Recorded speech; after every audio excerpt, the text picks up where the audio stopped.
Eu acabei de perder 40 quilos agora, não é? Com 53 Vocês anos estão de vendo idade. só meio Flávio, entendeu? Vocês olharam, acharam estranho. Não chega a ser meio, porque eu tinha 127, então... Né? Tá quase. Sobrou 2/3. 2/3, exatamente. Mas é que se somar o que você ganhou de massa magra, talvez você perdeu de gordura, meu Flávio.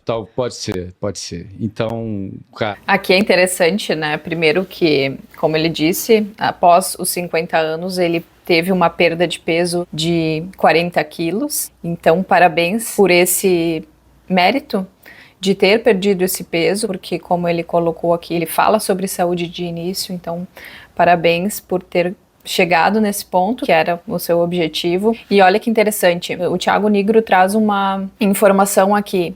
Você não está com a metade do seu peso, porque você ganhou músculo nesse período, e talvez se você tivesse só perdido gordura sem ganhar músculo, talvez você estivesse na metade do seu peso. O que isso reforça aqui? Que durante esse processo de perda de peso, de 40 quilos, não teve só atividades aeróbicas, aquelas, por exemplo, corrida, uma esteira, uma caminhada, e não teve só a dieta restritiva que fez ele diminuir todo o peso corporal, diminuindo músculo e gordura. Aqui fica claro de que teve um processo e um treinamento de musculação, porque ele teve um ganho de massa magra, então ele conseguiu, mesmo assim, perder peso, mas com muito mais saúde, mantendo o que é muito importante para a nossa saúde física, saúde mental, que já tem estudos que mostram a questão da composição corporal em maior quantidade de músculos. Cara, essa minha jornada de emagrecimento foi nos últimos 2 anos e meio a 3 anos. Sim. Não é? Então significa que... E olha só a informação que vem logo em seguida e que é fundamental ser ouvida. Essa perda de peso de 40 quilos foi nos últimos 2 anos a 2 anos e meio. Então veja que é uma jornada do emagrecimento, principalmente quando se pensa numa perda de peso maior. Aqui eu não estou entrando no mérito de qual estratégia foi, eu não sei se foi cirurgia, eu não sei essas informações, mas o tempo para a perda de peso. Então aqui mostra sim uma questão de o quanto nós entendemos que para ter uma perda de peso sustentável é preciso uma jornada, é preciso um tempo, porque o nosso corpo precisa passar pelo período de adaptação também. Caso contrário, eu até falo isso nos meus vídeos, quando a gente tem uma dieta restritiva a curto prazo, o nosso corpo entra num modo de economia e nós não conseguimos mais manter aquela perda de peso. Então, muito interessante ele reforçar que teve uma jornada para essa perda de peso. Então, significa que eu cheguei gordo aos 50. Então, vamos entender como pôde isso acontecer na vida de um cara esclarecido, de um cara e tal. Bom, primeiro, tem uma questão que não depende de mim, foi genético. Minha saúde foi maravilhosa sempre. Isso é um absurdo. Perfeito. Interessante demais. No vídeo que eu falo sobre os fatores que ou dificultam ou atrapalham o processo de emagrecimento, o primeiro ponto que eu falo é sobre a nossa genética, os nossos genes. E aqui ele fala que uma coisa que eu não tive controle é a minha genética. Sim, as questões de genética contribuem de 40% a 70% aqui, dependendo do que a gente está avaliando, para o nosso fenótipo, que é termos um corpo magro ou termos um corpo gordo. Mas também nós sabemos que não é só isso. O fator genético é sim importante, mas o que nós fazemos com essa informação genética é fundamental para a mudança do nosso fenótipo, ou disso que nós aparentamos. Então, as questões hormonais, a questão comportamental e ambiental aqui é fundamental. Então, se eu sei que eu tenho um fator genético para sobrepeso ou obesidade, ou seja, se eu tenho o meu pai e minha mãe com sobrepeso ou obesidade, com diagnóstico de sobrepeso ou obesidade, ou meus parentes próximos, eu tenho que fazer um esforço maior para manter o meu peso. Então, só sinalizando esse ponto de atenção aqui. Isso é um absurdo. Perfeito. Porque apesar Apesar do meu relaxamento, apesar da minha falta de capacidade de gerenciar o meu corpo, a minha saúde sempre foi muito boa. Então, assim, eu fui favorecido pela minha genética. Não é? Segundo ponto, minha autoestima também foi muito boa. Acho que minha autoestima, ela sobreviveu a eu ter 127 quilos, botar uma calça tamanho 54 e entrar numa loja e a maioria delas não ter o tamanho da minha bunda. Não é? Então, assim, ou seja, eu também tinha uma... Olha só esse ponto sobre autoestima. Aqui não está entrando no mérito de ter ou não dinheiro, de ser ou não milionário, bilionário nesse caso aqui, mas autoestima. Tem uma fala que a gente se engana muito hoje, que é de romantizar um corpo gordo, romantizar um corpo que está acima do peso. Olha que importante essa fala. A minha autoestima sempre foi boa e isso me favoreceu.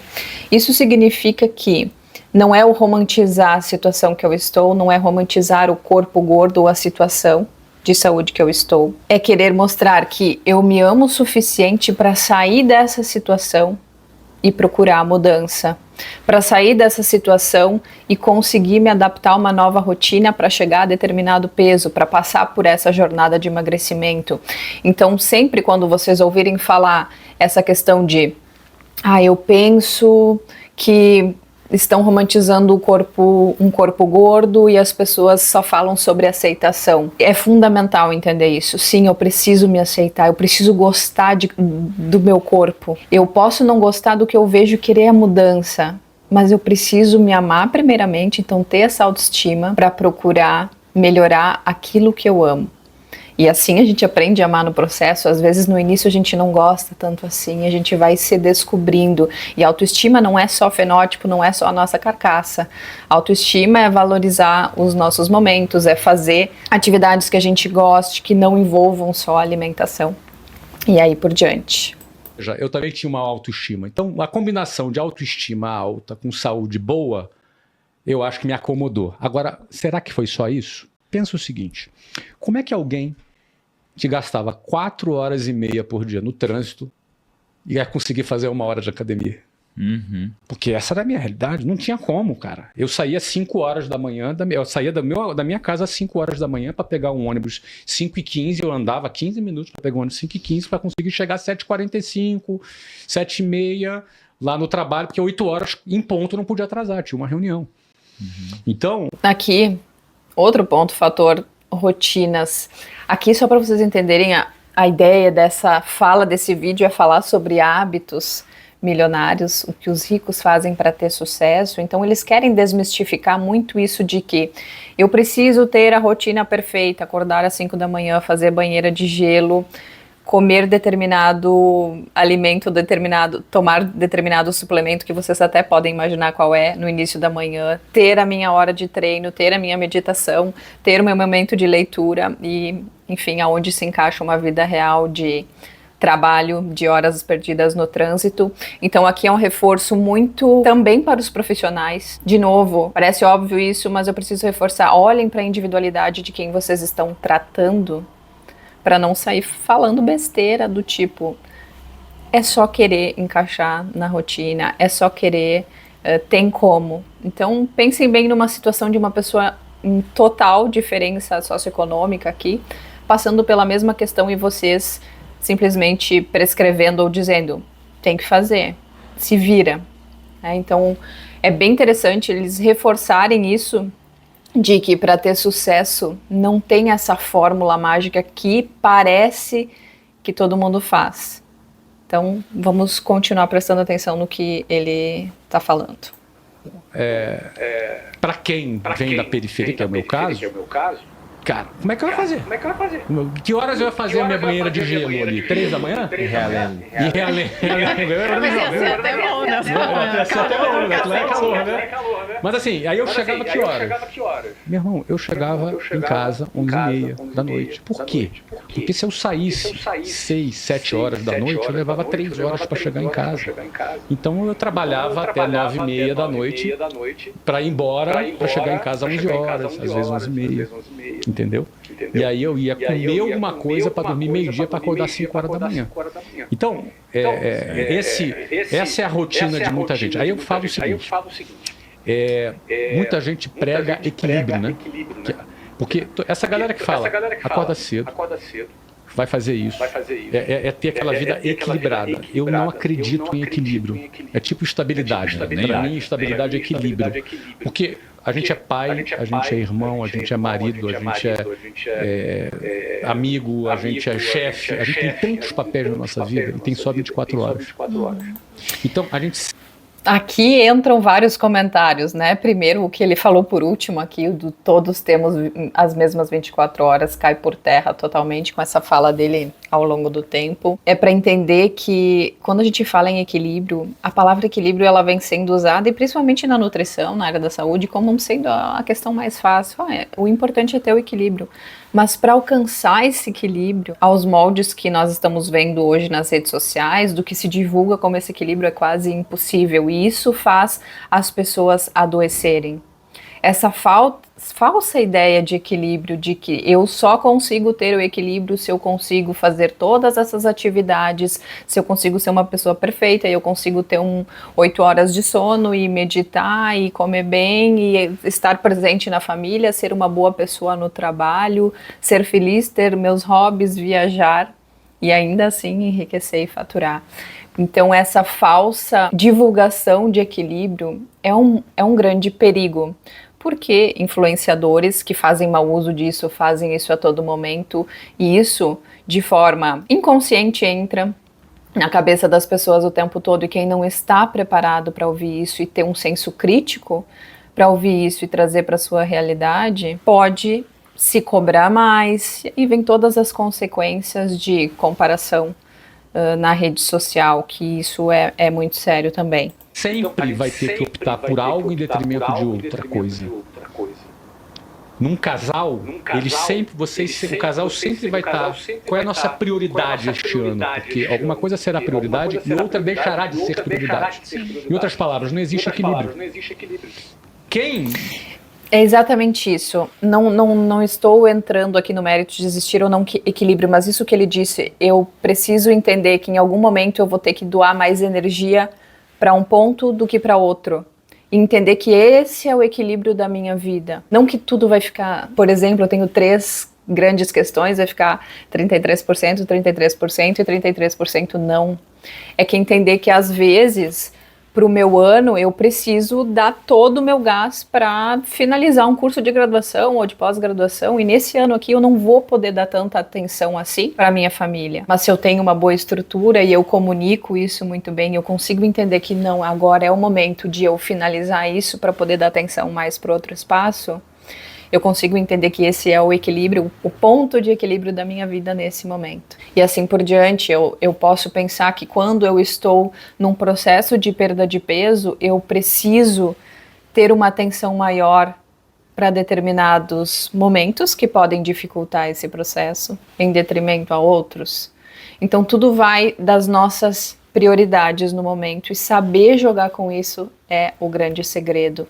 E eu não estou dizendo aqui que isso é fácil, mas isso é individual, isso é de cada um, é da realidade de cada um. Então, de novo, profissional, se você não entender perfeitamente a realidade de cada paciente e fizer dela a melhor possível para ele chegar no objetivo dele, você já sai perdendo. E da mesma forma, você que está buscando um profissional para lhe ajudar nesse processo, entender que se o profissional abraça junto de você essa jornada e ajuda você a chegar nesse ponto, sem tratar você como mais uma pessoa, como uma prescrição de algo que ele faz para todo mundo e não individualiza, preste atenção e comece a escolher melhores, de uma melhor forma, os profissionais. Então, um senso crítico aqui. Quiser uma vida equilibrada, vai se frustrar. Porque não vai conseguir, vai decepcionar a mulher. Ele vai chegar pra mulher e falar assim, ó, todo dia eu vou chegar em casa às 7 horas pra gente assistir um filminho, tá junto e dormir juntinho, de conchinha. E aí vai chegar um dia, 2 dias, e não vai chegar. A mulher vai ficar decepcionada. Por quê? Porque não deu.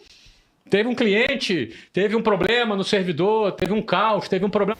Da mesma forma que ele está colocando como exemplo um relacionamento, né, como casamento, e a gente pode trazer isso para uma outra questão.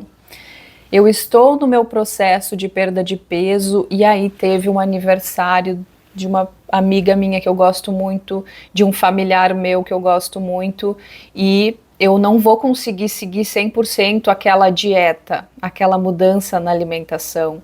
Eu vou ter um momento que eu vou comer alimentos que fogem daquilo que estava lá colocado num papel, na dieta, enfim, na orientação, que é o ideal. Então, entender que vão ter esses momentos onde eu vou socializar, vai ter esses momentos que eu vou sair um pouquinho daquele caminho, mas se eu sei para onde eu preciso voltar e não encaro aquele momento como sendo a verdade absoluta sobre o todo, ou seja, eu saí uma vez fora, isso não vai atrapalhar todo o meu processo. Eu comi um alimento que era considerado aqui não saudável, isso não vai atrapalhar o meu emagrecimento, porque eu sei para onde eu preciso voltar, eu sei a rotina que eu preciso construir e seguir.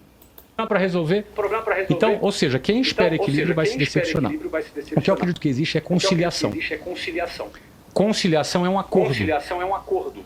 O acordo é o seguinte, olha, nós vamos sacrificar isso aqui hoje para a gente conquistar aquilo que a gente quer. Aí sim, tu tem uma mulher, um filho, uma família focada em sacrificar alguma coisa para conseguir outra. Isso não é equilíbrio. Então, da mesma forma na alimentação, então, sim, eu gosto de comer doces, eu gosto de ir na padaria lá toda semana, tomar meu café com meus amigos, enfim, minha família. O que eu vou negociar disso para ter a minha mudança? Será que eu preciso simplesmente zerar isso e tentar seguir só aquele caminho da restrição? Ou eu posso estimular, não, hoje eu estou comendo doce todos os dias. Será que eu não posso negociar isso e diminuir essa quantidade? Se eu estou comendo 2 bombons ou meia barra de chocolate, será que eu não posso diminuir para 1? Eu não posso comer uma fileirinha lá da barrinha de chocolate? Ou daqui a pouco eu vou ter alguns dias na semana que eu me permito ter esses momentos e eu começo a descobrir que eu tenho outros momentos de prazer além do momento refeição, doce. Então, importante pensar nessa questão da conciliação e negociação do que é importante nesse momento para mim e para que eu não deixe de ter uma vida sociável, uma vida normal, nem fazendo totalmente restrição e nem indo para total liberdade, ou libertinagem alimentar, melhor falando. Sucesso também vem do desequilíbrio. Para você ter sucesso, você vai ter que provocar algum desequilíbrio para que você alcance alguma coisa, porque no equilíbrio, na boa, tu não vai conseguir não. Então vai ter que ser uma superação, vai ter que ser um trabalho extra, vai ter que ser uma ideia genial que tu teve às 3 horas da manhã, vai ter que ser, sabe, um insight que você teve com a tua equipe, a equipe unida trabalhando, ou seja... E aqui, para finalizar essa fala muito importante de ocasionar um desequilíbrio, isso fica muito claro quando a gente pensa no nosso corpo. Eu preciso colocar o meu corpo em outra rotina, eu preciso estimular ele. Se ele é um corpo sedentário, para eu conseguir sair desse lugar que eu estou hoje, eu preciso provocar pequenas mudanças e pequenos desequilíbrios, ou seja, se eu estou comendo hoje 3.000 calorias e eu diminuo para 2.500, e eu ainda adiciono a isso uma caminhada que eu antes não fazia de 15 minutos, eu era uma pessoa totalmente sedentária, e eu resolvo após o almoço caminhar 15 minutos, além de eu melhorar a minha função intestinal aqui, eu estou botando uma atividade na minha vida que é 15 minutos ao dia, e para quem é sedentário isso aqui é muita coisa. E eu estou diminuindo 500 quilocalorias da minha ingestão diária por dia, que talvez, se a gente for pensar que por semana, a gente consiga perder até meio quilo na semana, de acordo com a rotina de cada um, fazendo pequenos ajustes. Então, isso é importante, entender que para o sucesso pessoal, o sucesso daquilo que a gente busca, da melhor performance, de ter mais saúde, aqui eu não falo só sobre emagrecimento, é de ter mais saúde, é esse pacote aqui do todo. Então, eu gero um pequeno desequilíbrio, um pequeno desconforto, para sair disso que eu estou hoje e para chegar num momento confortável. Eu sempre falo, o desconforto ele não se sustenta, porque eu fico desconfortável para chegar no conforto de ter um corpo com saúde, e essa saúde nem sempre é do todo, porque lembrem, o equilíbrio ele é quase impossível, porque em algum momento eu vou, se eu estou me sentindo bem no meu corpo, na minha vida, talvez tenha alguma questão no trabalho que eu precise melhorar, alguma questão familiar, porque essa é a vida acontecendo. Se a gente está buscando o 100% em tudo, isso é utópico e a gente vai se frustrar. Espero que você tenha gostado dessa análise aqui, reagindo a esse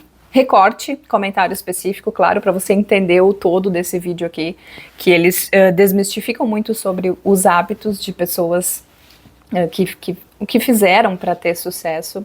Claro, você veja o vídeo completo, mas eu espero que essa análise tenha gerado em você uma sementinha, algum pensamento para pensar em fazer diferente, pensar que é possível fazer diferente na realidade que você está.